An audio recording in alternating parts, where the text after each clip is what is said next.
Bismillahirrahmanirrahim. Alhamdulillahirabbil alamin wassalatu wassalam ala asyrafil anbiya'i wal mursalin wa ala alihi wa sahbihi ajma'in. Subhanaka la ilma lana illa ma 'allamtana innaka antal alimul hakim. Rabbi shrah li sadri wa yassir li amri wahlul 'uqdatam min lisani yafqahu qawli. Amma ba'd. Alhamdulillah ala ni'matil Islam, alhamdulillah ala ni'matil iman, wa kafa biha min ni'mah. Alhamdulillah, segala puji bagi Allah Subhanahu wa taala yang memberi kita nikmat Islam iman, memberi kita nikmat untuk mengkaji perkara-perkara yang dihalalkan oleh Allah taala maupun perkara-perkara yang diharamkan oleh Allah Subhanahu wa taala, untuk menjaga diri kita, menjaga keluarga kita, menjaga orang-orang terkasih kita agar jangan sampai masuk ke dalam nerakanya Allah Subhanahu wa taala.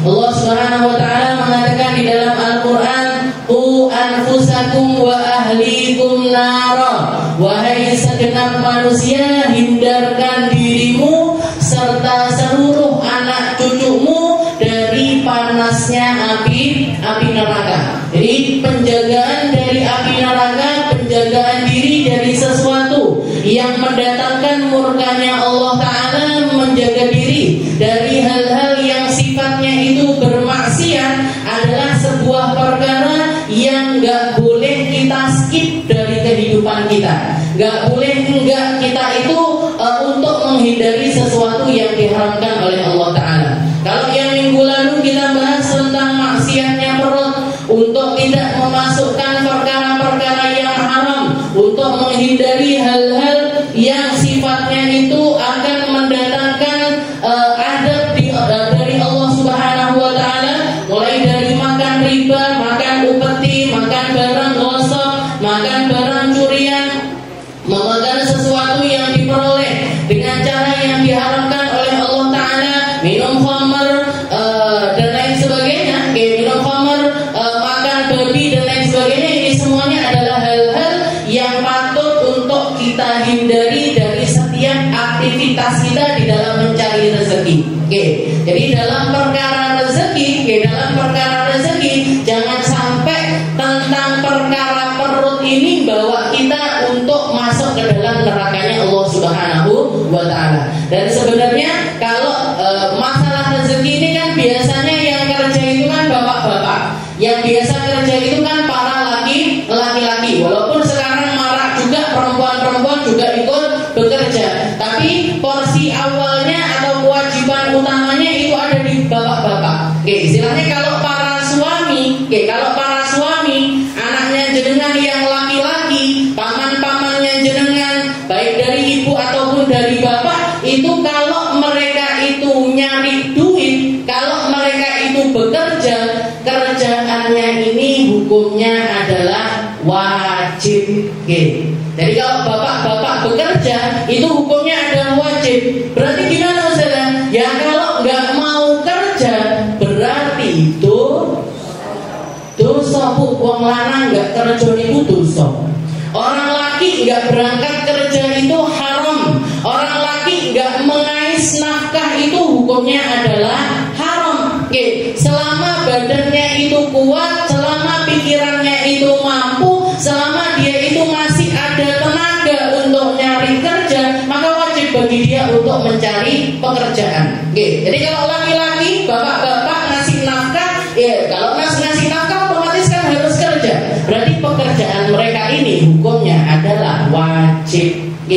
Tapi kalau misalkan ibu-ibu pengen bekerja, saya ini wanita karir Ustazah, saya ini disekolahin sama orang tua saya sampai S1, S2, S3, S4, S5, sampai S sebarang-barang, STLR dan lain sebagainya.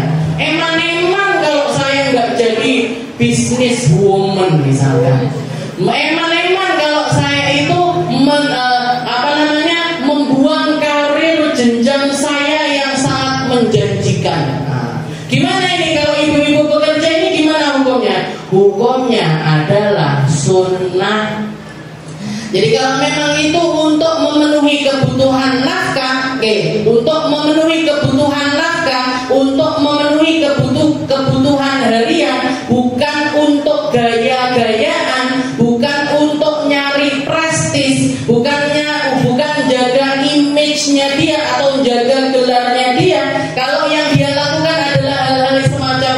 justru malah dapat murka dari Allah Subhanahu wa taala. Apalagi sampai kerja, padahal suaminya sudah tidak mengizinkan untuk bekerja, dia kekeh untuk berangkat kerja. Maka ini gimana pekerjaannya perempuan ini? Pekerjaannya dia hukumnya adalah haram. Jadi kalau perempuan bekerja pun, kalau misalkan perempuan itu bekerja mentok nggak sampai wajib, tapi sampainya adalah sunnah.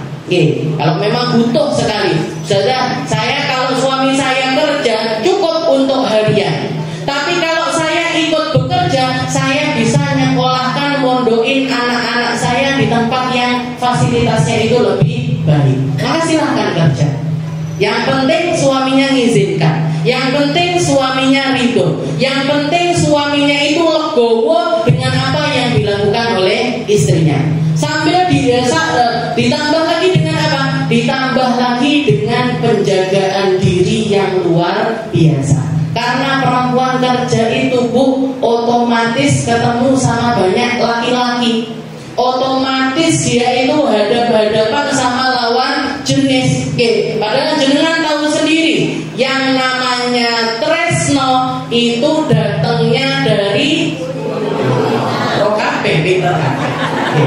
pertama delok-delokan, habis delok-delokan kenalan, habis macam-macam, terus itu kenalan, tukar-tukaran HP, sampai akhirnya janjian, sampai akhirnya ketemuan berkali. Apalagi kalau kerjaan, di tempat kerja itu di satu lingkup itu ketemu hampir setiap hari, dengan durasi waktu yang sangat lama, dengan durasi waktu yang sangat lama. Banyak sebagian besar orang, fitrahnya manusia pada umumnya itu hatinya pasti tergerak. Niatan untuk selingkuh itu mesti aneh. Istilahnya kalau orang normal ketemuan tiap hari, delok-delokan tiap hari, apalagi nggak pernah nundukkan pandangannya, apalagi nggak pernah nundukkan pandangannya, ini rasa-rasa masuk di dalam hati itu. Makanya sampai Nabi Muhammad SAW mengatakan sesungguhnya pandangan mata itu sahmun min sihami iblis, adalah anak-anak panah yang dilontarkan oleh iblis untuk masuk ke dalam diri manusia.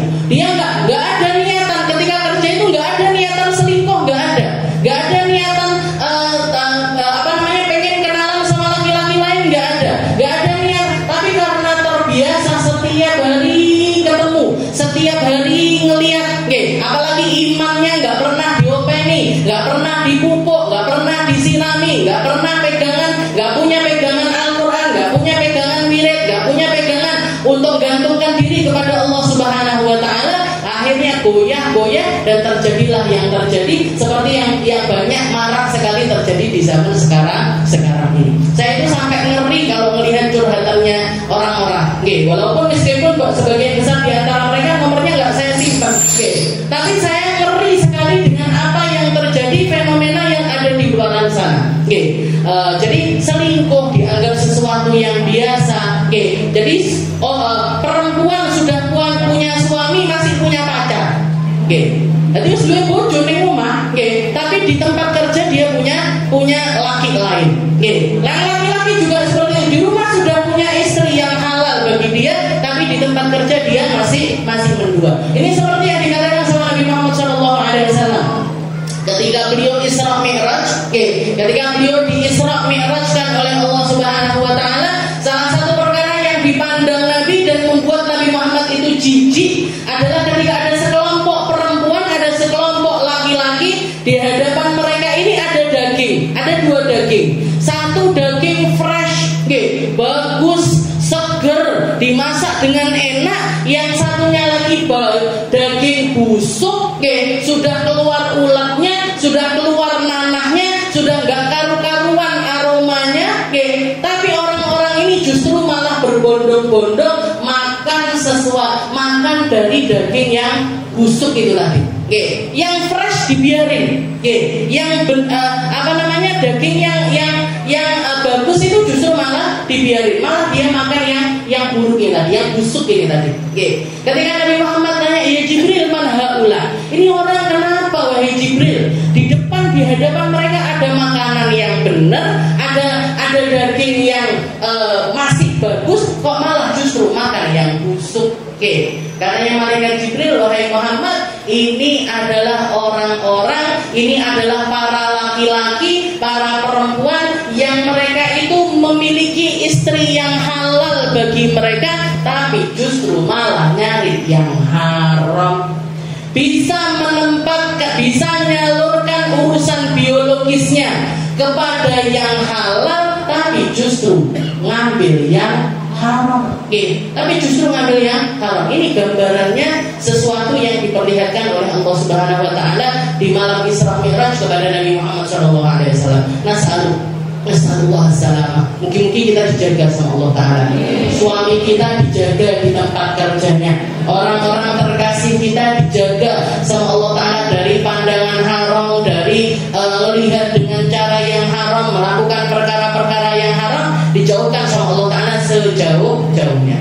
Sekarang kita masuk setelah urusan perut atau maksiatnya perut, kita masuk ke maksiatnya mata. Fasrud wa min ma'asil ain an-nadhar ila an-nisa ila ajnabiyyat wa kadza nadharuhunna ilaihim.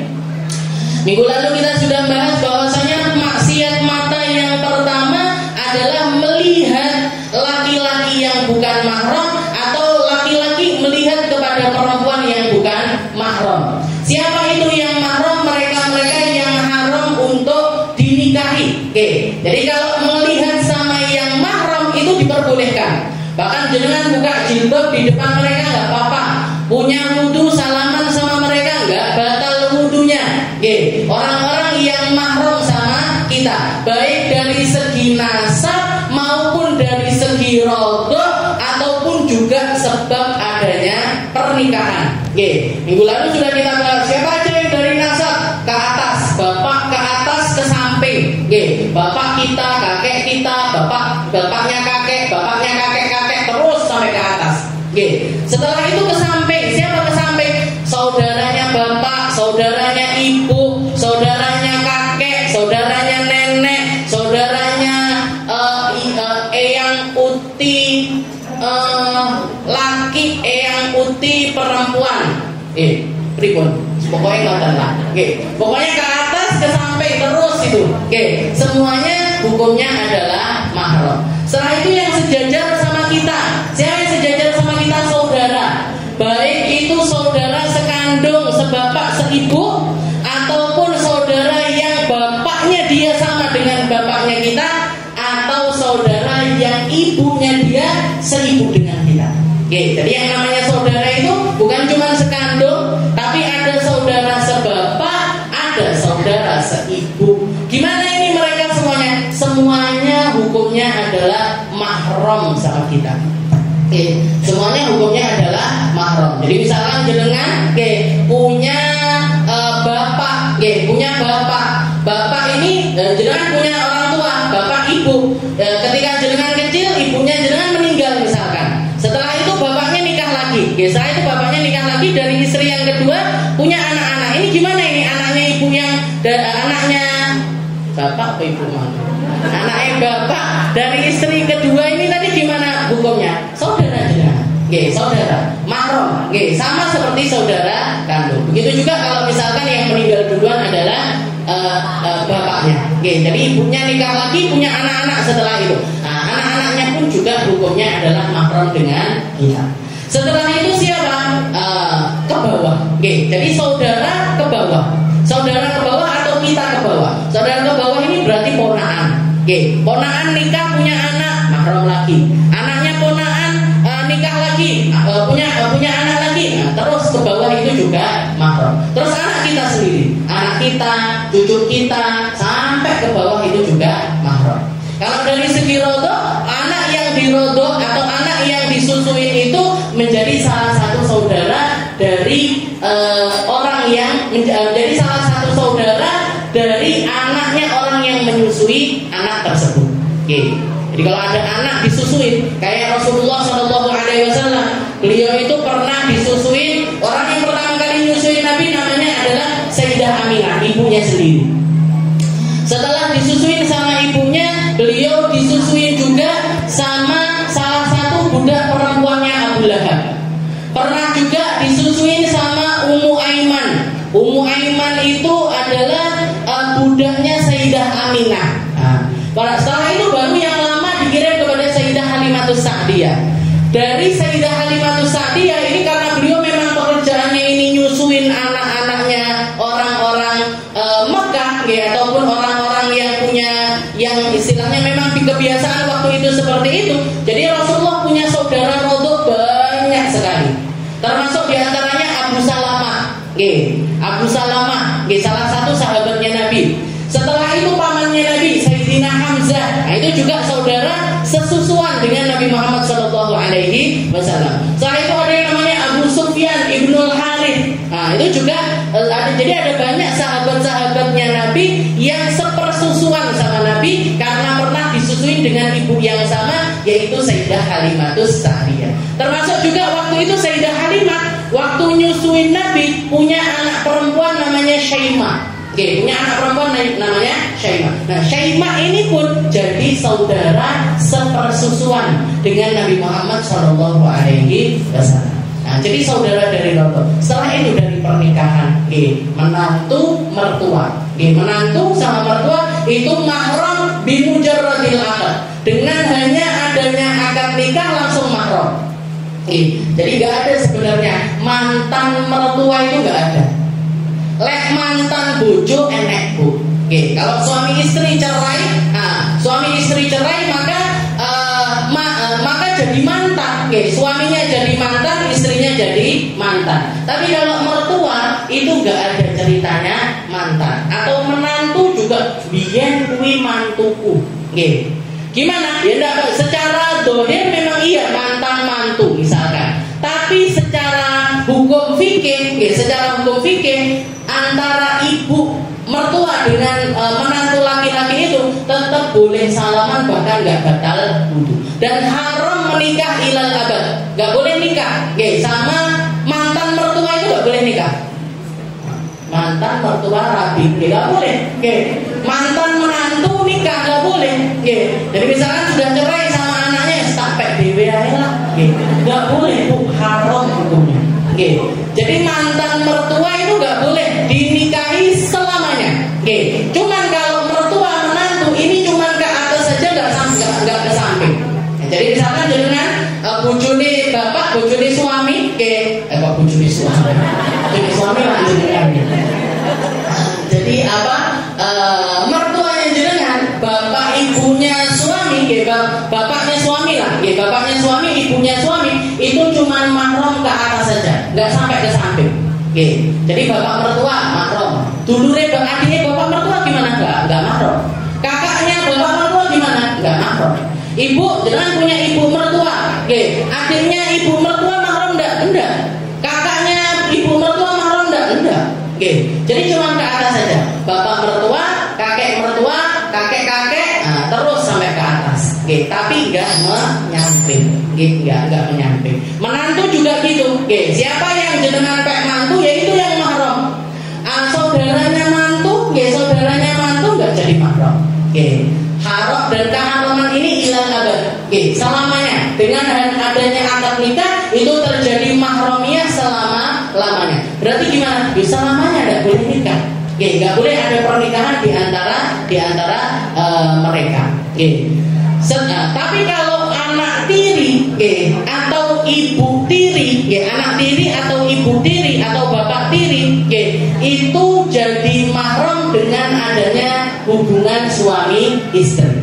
Dengan adanya hubungan, bukan dengan akad nikah, tapi dengan adanya hubungan suami istri. Jadi misalkan ada laki sama perempuan, laki perempuan nikah, sama-sama bawa anak, yang laki bawa anak, yang perempuan juga bawa anak.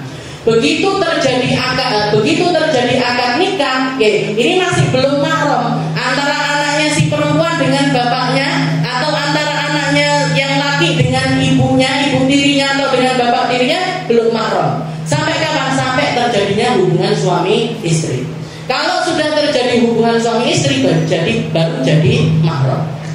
Tapi kalau belum ada hubungan, maka tidak akan menjadi mahram. Tidak akan menjadi mahram. Jadi itu an-nadhar ilal ajnabiyah, ngelihat selain orang-orang yang mahram sama kita. Kenapa kalau yang mahram ini kok boleh kita melihat? Karena ada keharaman untuk menikahi mereka. Oke, maka nggak apa-apa jangan ore-orean, jilbabnya dibuka, pakai baju pendek, misalkan lagi di rumah. Oke, istilah mereka masuk itu nggak masalah, nggak dosa. Oke, tapi kalau selain itu, hukumnya haram untuk melihat, haram juga untuk membuka aurat di depan mereka. Jadi ini selanjutnya, an-nadharu ilaihi wa nadharu fa'iun nadharu rajul ila syai'in min badanil mar'ah al-ajnabiyyah ghairil halilah wa yahrum 'alaiha kashfu syai'in min badaniha bihadrati man yahrumu nadharuhu ilaiha.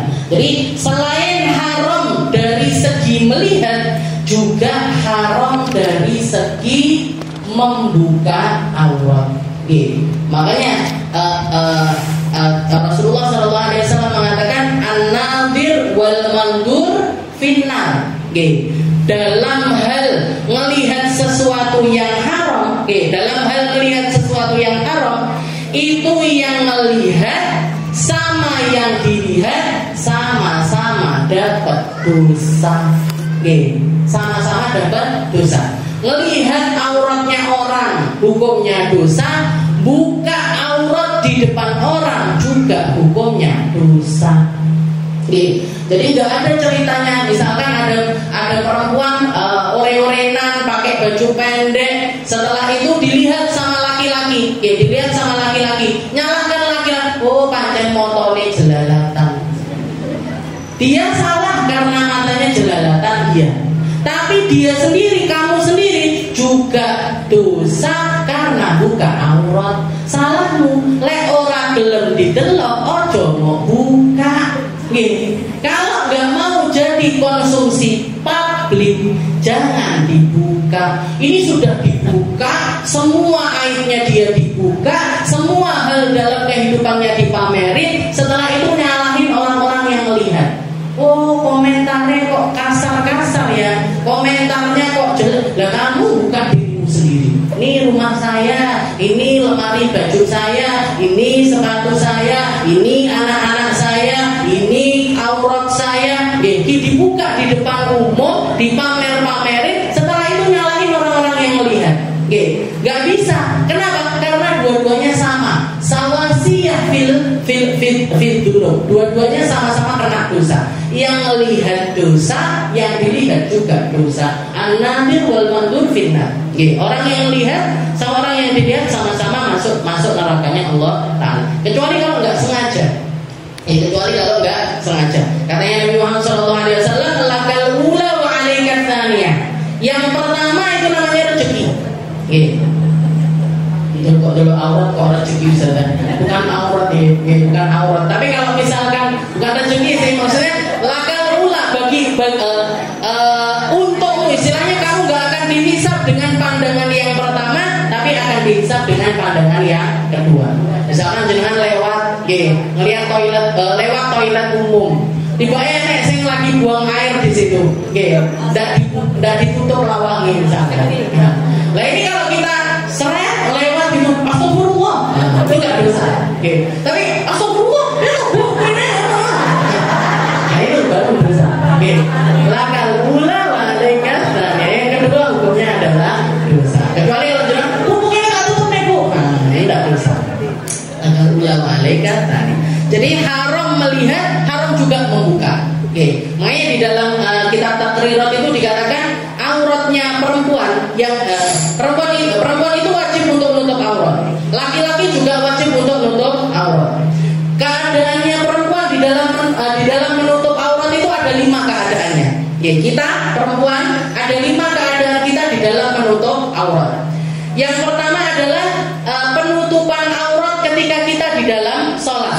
Penutupan aurat ketika jenengan lagi di dalam sholat atau lagi ihram, lagi ihram umroh ataupun haji, maka ini pakai keadaan yang pertama, yaitu auratnya perempuan ketika di dalam sholat adalah seluruh badannya kecuali wajah dan telapak tangan. Tangan segini, itu nggak apa-apa dibuka. Jadi wajah wajib dibuka, tangan juga wajib dibuka.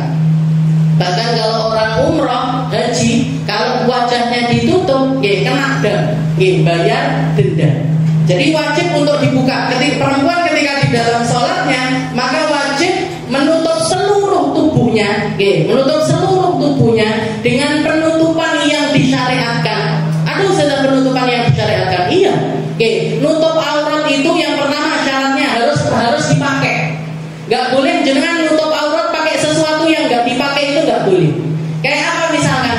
Jenengan telanjang, di sebelahnya ada tong misalkan, utawa kemah, atau kemah-kemahan. Terus aku tak melebu kemah ini ya, kan sama nutup aurat, gak boleh. Kenapa? Karena syarat pertamanya orang nutup aurat itu harus memakai sesuatu yang dikenakan. Nutup kepala ya pakai jilbab, nutup anggota badan ya pakai baju gamis atau atasan atau celana sama kaos. Yang penting itu dipakai. Nah, itu harus menggunakan sesuatu yang dipakai. Gak boleh pakai sesuatu yang semacam itu. Atau misalkan kayak ada orang bikin tato, digambar awak digambar, pakai atau dicat, dicat awak. Terus sholat telanjang tapi dicat badannya. Nah, gimana ini sholatnya? Enggak sah. Dihina kan cari syar'i, dihina awak dihina. Gimana hukumnya? Tetap enggak sah. Jadi syaratnya harus dikenakan. Syarat yang kedua, nutupi warna kulit. Nutupi warna kulit. Makanya saya itu sebenarnya was-was kalau jangan bikin majelis atau berangkat majlisan terus pakai baju putih-putih. Biasanya kan sekarang marak hajian putih-putih, nanti maulutan putih-putih, nah, kembaran jilbabnya putih, bajunya putih. Gak apa-apa, silakan mau jangan pakai baju putih-putih itu, bahkan kalau niatnya benar hukumnya jadi sunnah. Tapi baju putih itu rawan transparan. Kalau jenengan belinya yang harga 70 ribuan, 80 ribuan, di bawah 100 ribu, niku duduk niku tali-tali surganya kelihatan semua. Luar ngisar kena kabeh. Ini bahkan banyak terjadi di Mekah, di Madinah saya lihat sendiri. Jadi pengennya pakai putih-putih, tapi nggak pakai daleman lagi di atasnya, pakaian dalam itu tadi nggak pakai daleman lagi. Jadi ketika umroh, tawaf, sa'i, tali-talinya itu ketok kabeh, jeplak semuanya, celana dalamnya jeplak. Kotak, geraknya juga kelihatan. Ini gimana ini hukumnya? Nggak sah penutupan auratnya. Nggak sah penutup. Jadi kalau jenengan mau pakai baju dipakai untuk sholat, atau beli mukena dipakai untuk sholat, pastikan kalau mau milih warna putih, pastikan ketika jenengan masukkan tangan gini, warna kulitnya jenengan nggak kelihatan lagi. Tapi kalau dilihat, semerawang ini, masih kelihatan ini, bentuk tangan saya masih kelihatan, warna kulit saya masih kelihatan, berarti itu belum memenuhi syarat penutupan aurat. Makanya sebenarnya lebih aman pakai baju warna. Kalau guru-guru saya kalau lagi haji ataupun umrah, mereka ngambil sunnahnya pakai baju putih. Tapi pakai baju putih dulu, di atasnya pakai baju hitam. Jadi pakai baju putihnya di dalam, setelah itu di atasnya ditumpui lagi pakai baju hitam. Biar apa? Biar lekuk badannya nggak kelihatan, setelah itu warna kulitnya juga nggak kelihatan, dan tetap dapat kesunahan pakai baju putih. Jadi kalau saya itu agak was-was, saya nggak pernah ente Darussalam, mau halal bihalal atau apa, seragaman putih-putih, nggak pernah saya. Kenapa? Ya itu tadi, takutnya jenengan pakai yang harganya 100 ribu ke bawah itu tadi. Jadi kabeh ketok, semuanya kelihatan. Semakin tebal semakin bagus, semakin gelap semakin bagus. Kalau untuk perempuan itu semakin gelap semakin bagus. Perempuan itu kalau untuk perempuan baju yang paling afdal dipakai untuk keluar-keluar itu ya hitam. Yang paling afdal dipakai untuk keluar-keluar itu adalah hitam. Jadi itu keadaan pertama. Perempuan itu kalau di dalam sholat, maka auratnya dia adalah seluruh badan kecuali wajah dan tangan. Wajah dan juga tangan. Kalau di luar sholat, jenengan keluar, maka aurat yang perlu untuk ditutup adalah ada dua khilaf. Yang pertama mengatakan seluruh badan tanpa terkecuali. Berarti sak wajah ditutup semuanya. Makanya saya cadaran, ambil kaul yang di atasnya, ngambil kaul yang walaupun nggak secara sempurna, tapi ngambil di atasnya ketika keadaan kita di dalam sholat. Tapi sebagian ulama mengatakan boleh menyamakan aurat di dalam sholat dengan di luar sholat. Menyamakan aurat di dalam sholat dengan di luar sholat. Berarti kalau di luar sholat, ya kayak jenengan ini ditutup auratnya, tapi wajah sama tangannya tetap kelihatan dengan syarat. Dengan syarat. Apa syaratnya? Enggak dandan nemen-nemen. Enggak dandan nemen-nemen. Enggak pakai sesuatu yang bikin orang itu langsung kok ayunan. Bibirnya, pipinya, matanya. Jadi nggak pakai dandanan yang berlebihan, itu masih diperbolehkan. Jadi kalau di luar sholat, jenengan kayak gini ini sudah cukup. Ada ulama yang membolehkannya atau diperbolehkan oleh sebagian ulama, tapi syaratnya itu tadi. Jangan pakai wangi-wangian berlebihan, jangan pakai dandanan yang berlebihan, apalagi kalau masih muda-muda. Masih semua berarti tidak fokus ya.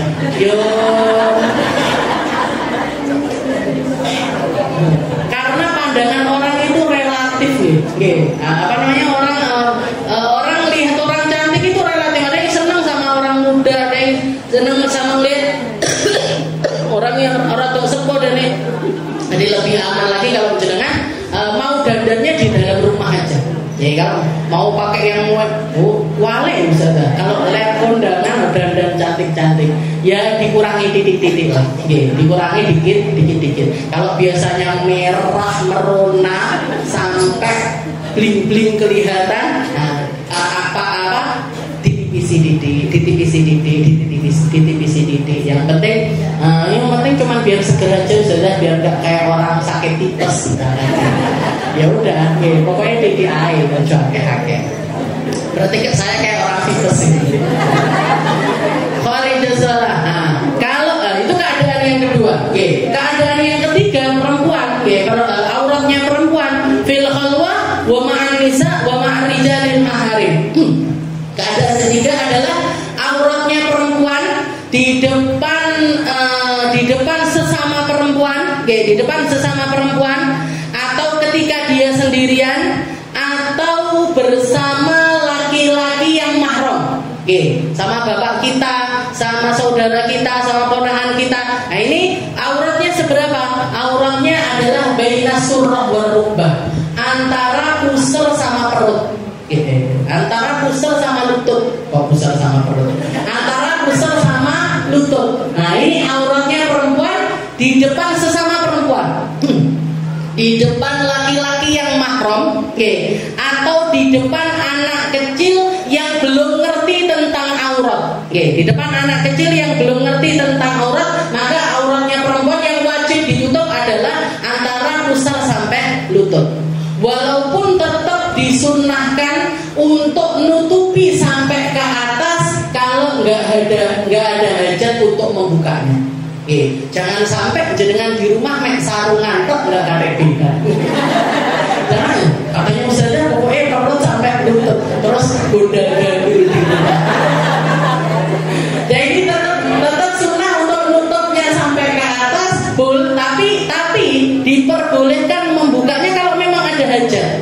Kayak misalkan gimana? Kayak misalkan ibu-ibu menyusui itu. Kalau lagi di rumah, ada abahnya, ada pamannya, ada saudaranya, ada ponakannya. Gimana ini? Boleh nggak nyusuin di depan mereka? Nggak apa-apa. Nggak apa-apa. Kenapa? Karena mereka adalah orang-orang yang mahram sama kita.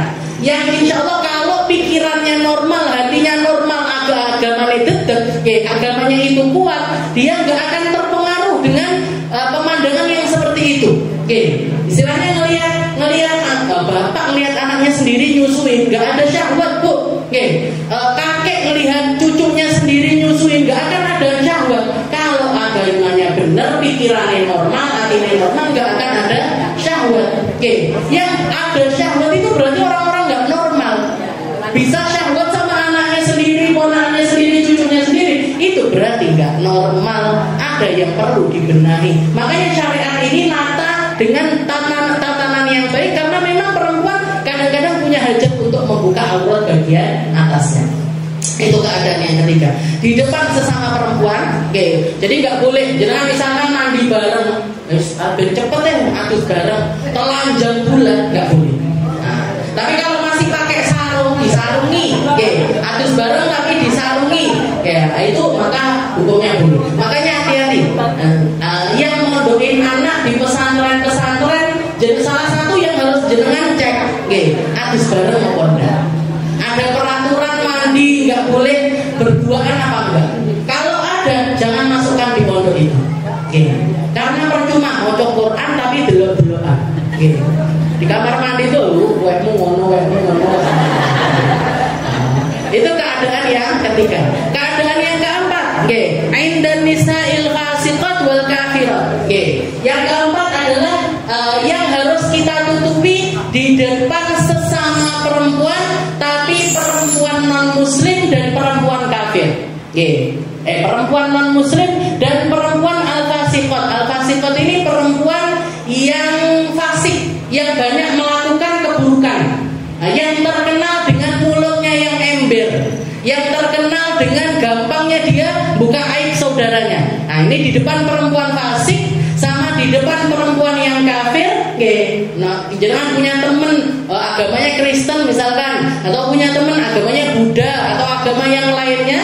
Nah, jangan lagi di rumah bersama-sama mereka. Ini auratnya seberapa? Auratnya maya betul indal mihnah. Yang biasa terbuka ketika orang itu bekerja. Yang biasa terbuka ketika orang itu bekerja. Mana? Wajah, leher, tangan sampai ke sini, sampai ke pergelangan atas, kaki sampai ke lutut.